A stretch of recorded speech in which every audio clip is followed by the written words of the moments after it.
YouTube, what's going on, guys? It's your boy Ghostface here, back again with the video. Today, ladies and gents, we're playing some Call of Duty Black Ops 3 in the background, but we're going to be talking about COD World War II and the things that Sledgehammer Games cannot do in their next installment of Call of Duty. Now, these are going to be things that I have seen people complain about in the community with current games and past games. So this is basically just the entire community's opinion summed up into a very short video, and we're only going to be going over the three main things that I think they definitely should not do in their next installment. So let's get right into it. The first one being not really that important, but at the same time it's a very crucial thing that they need to do in the next Call of Duty, and every developer should do this in their next Call of Duty. It is going to be the weapon balancing. Okay, so Sledgehammer Games is known for having terrible weapon balancing, considering their first Call of Duty was Advanced Warfare. Now, Advanced Warfare, it wasn't the worst game of all time. However, the thing about Advanced Warfare is there was only two guns to use and two variants to use. It was the Battle 27 or the ASM-1, and of course it was the Obsidian Steed, the Inferno, or the Speakeasy. And that's just terrible weapon balancing, because I believe there are about 30 weapons in Call of Duty Advanced Warfare. I literally only remember those two, not counting the Moors, because I just saw all the snipers using that. But that doesn't even really count, because, you know, I love the sniper community, but aside from the Moors, there's only two weapons that I can remember from Advanced Warfare, and that's very sad, but it's reality, because there was only two weapons that you could use without being outgunned in that game, and that was the BAL and the ASM-1. So I think in this next installment, they really need to work on weapon balancing and just making sure that any player can pick up any weapon and just have fun with it. A great example of this is Black Ops 3, which is the most recent one, because it's just so balanced. You can use any weapon at any time. My last video, I talked about this, and it's just an amazing game because you can pick up anything and have fun with it. And I think that World War II needs to be exactly like this. Pick up an MP40, an STG, a trench gun, whatever, and just have fun. That's the point of Call of Duty. Just pick up anything and have a fun time. My next point is going to be talking about, you guys guessed it, the supply drop system. And I hate to talk about this to you guys, but honestly, we need to get this through your heads right here, right now, so you won't be having a riot when you see it. There are going to be supply drops in every Call of Duty from now until the end of time, and there's nothing you can do about it. They made tons of money off of it, and there's nothing you can do about it. The best thing you can do about the supply drop system is improve it, and that's going to be the point of this. They cannot have a terrible supply drop system. What do I mean by that? Well, Black Ops 3, as much as I think this was an amazing game, it's a great example of a bad supply drop system.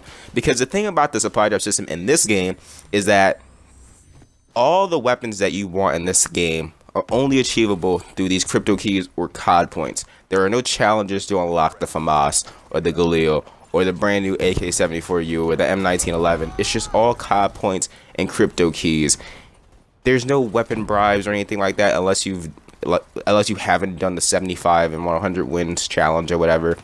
It's just really unfair gameplay, and I think I think I've gotten through about 9 procedures in this game, if you count when before and after I reset my stats, and I still haven't gotten a ranged weapon that I actually want. I haven't gotten the FAMAS or the Galil. I keep getting a Garand, the R70 Ajax.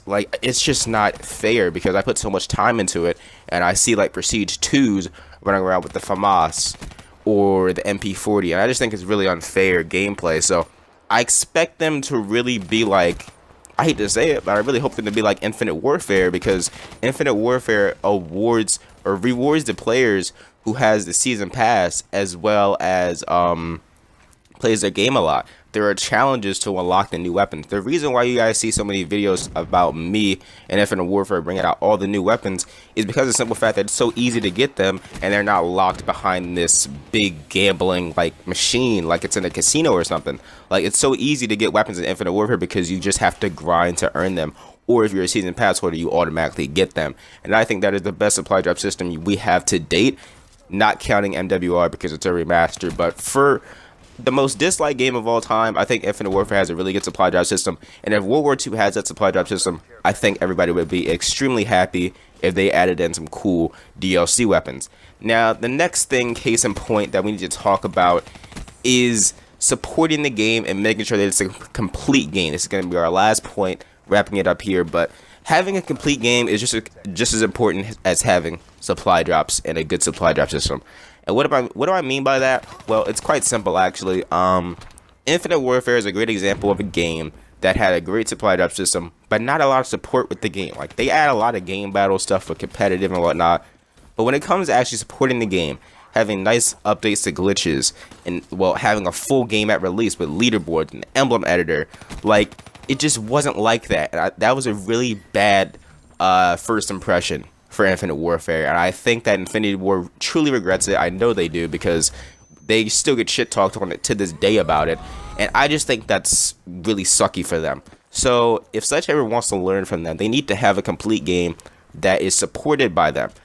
Look at Black Ops 3 and how many updates they had for this game all the time. Nerfs, buffs, even though some of them are really controversial, they're still there and they're supporting the game. Even though it's been 2 years since the game has came out, they're still fixing glitches about every 2 months or whatnot. Every time they add an update with like new guns or whatever, they're just always supporting the game, and that's something that they need to do in COD World War II.